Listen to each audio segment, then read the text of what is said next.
Recovery. Remember the day you came back from hell? Your hands were singed, and your trembling lyre was little more than wood. I couldn't tell whether you'd ever forsake the fire, as if your eyes were captured by the loss. You'd sped each day entranced by the candle, or feeding the flames the poisonous moss. It was like your life had lost the handle, and your feet could never find the ground. Gradually, daylight redeemed your vision. Nighttime was graced by traces of sound, and you slowly regained a god's precision. You can always tell us what you think you see, but gentle Orpheus, come back to me. Neptunes Seashell. Perceiving the ocean's undulation, surf catching sand or the breakers turned white, would raise the question, in Earth's creation, has all been ordained by the Shaper's sight? Is this a signal with random error, or is static the signal? If so, meaning is what's unexpected, the random bearer of an arbitrary order. Weaning oneself from the facile solutions or easy explanations would be the goal. Is concentration or is dilution of one's attention enough to play your role? A tattered seagull across a scattered sky. If this is the answer, whose is it and why? Red ink, black blood. Yeah. I wish you could see the world beyond the borders of this burning wall.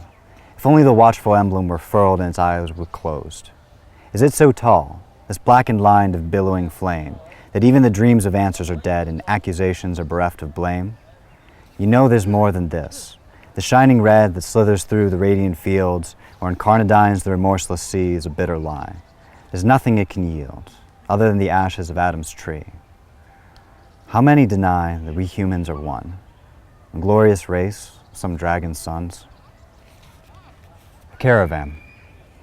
It falls throughout the country, the fleeting rain that illuminates the withered blossoms like fading lights across a distant plain.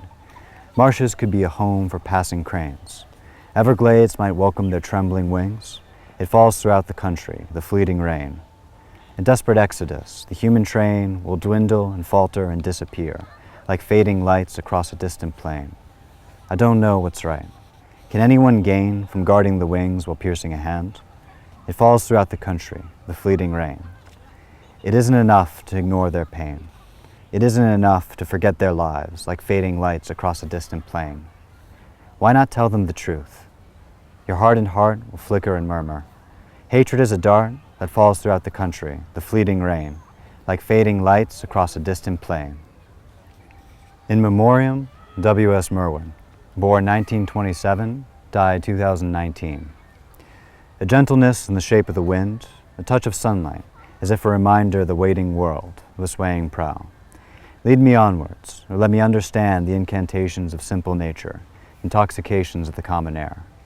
Departure is hardly the last of us. I see you within the gathering rust of shining plains, thoughtless predators. If only oxidation was the answer, letting the air dismantle their weapons. If only Prospero had learned that art. Rejuvenation of murderous arms seems to be a constant, but constant too, the regeneration of human guilt, the sorrow and distress of knowing sin and repentance. The penitence life you lived, the atonement of Maui's revival, your gracious mind, yet still the better task was the poems you shaped, the questions you gave, your book of answers we open and ask.